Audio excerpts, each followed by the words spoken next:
this is it when it's completed, and we've added this head stabilizing cap, which sort of turns your head into a tripod. It turns your eye into a tripod. Holds you very still. Yes, it holds you very, very still for the duration of 10, 15 days, the length that it would take you to do one of these drawings. And it also holds your eye at the center point of the sphere, so that that vantage point is always in its proper location. Yes. Given that you have two eyes, only one eye can actually be in the center point of the sphere.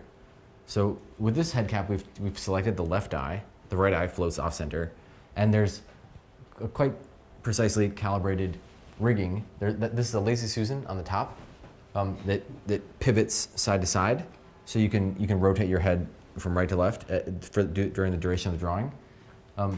And that axis of pivot through the Lazy Susan skewers directly through Trevor's left pupil, painlessly. So he can look right to left, and his eye doesn't move. His head moves. His head moves about his eye socket, and then likewise, there's a pivot here on the side, so he can look up and down, and that pivot also goes through his left pupil. So he has kind of like gyroscopic motion around his left pupil, and can do all the necessary panning and turning to execute a drawing while holding a fixed vantage point, a fixed piece of paper, and a fixed scene in the distance. There's also little key things like tensioning cables, so that when the wind blows, this thing doesn't wobble too much, stuff like that.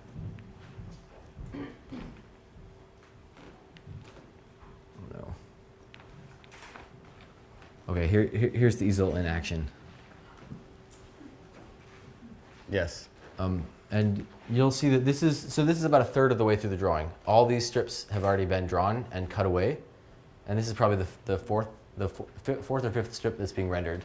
It's limiting out to about 2.5 inches, at which point it will be sliced away and will advance to the next margin.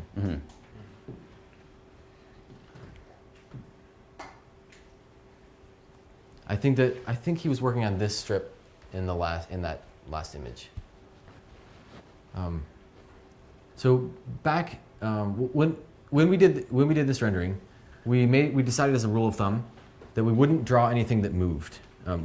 Because we have these very fixed relationships, we're not going to put people in there because people are mobile. There's no sun, there's no shadows. It's all just line work that's defining form. Form that is stationary. But one thing that's nice using this method is that normally if you were plotting a picture, while you were plotting what was happening over here, you don't have to be very conscious of like how these lines coming off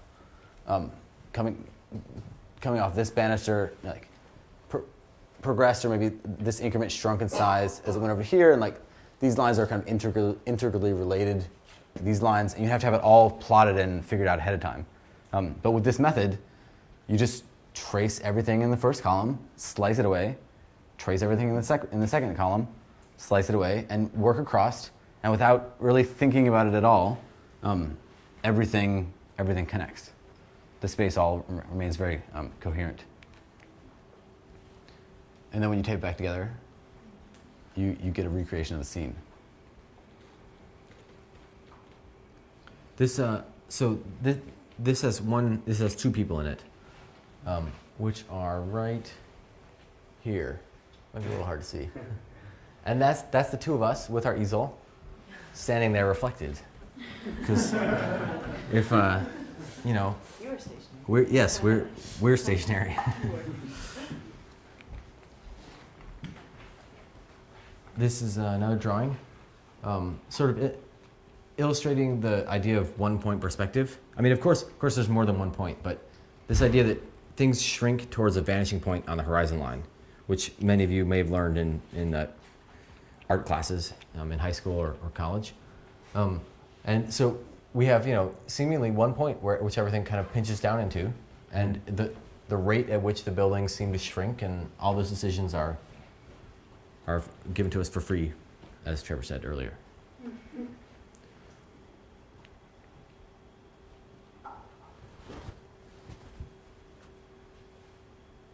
Now, the drawings did start to look a little bit barren, having no people or no cars or nothing that moved. And we've since revised our theory on that.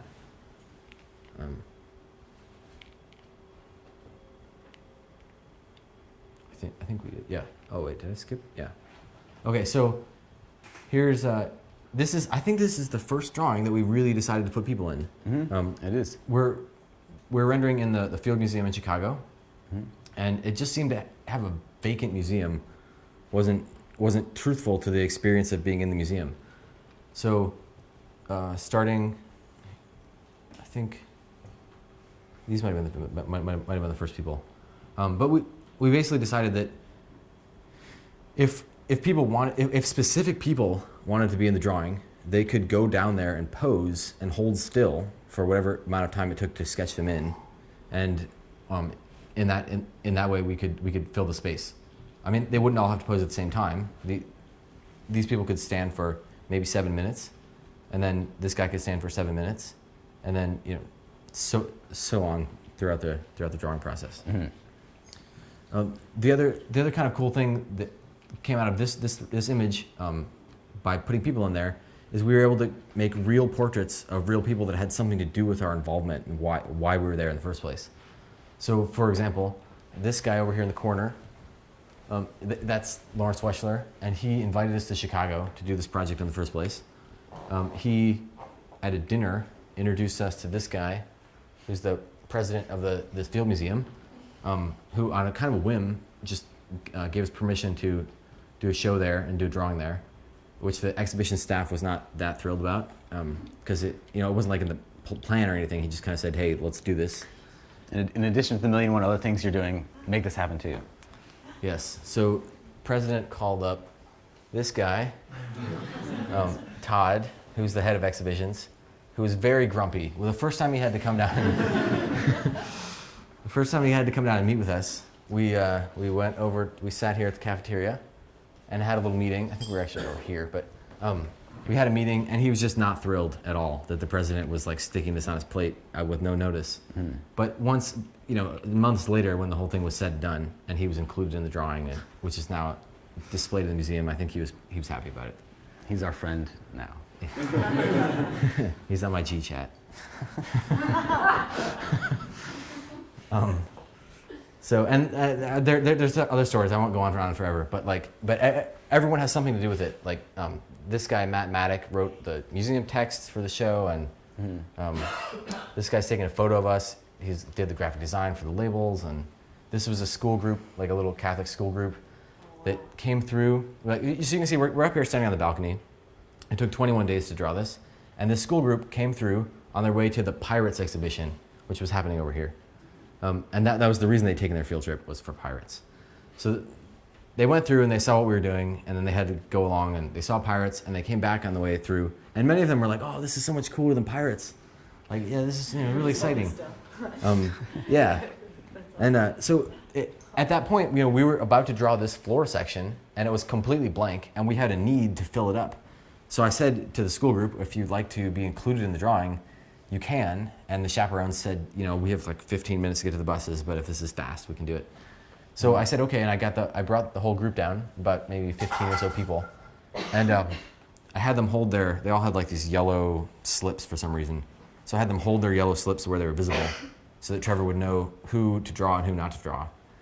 And who was going to be standing still and who might be moving in the next 3 minutes.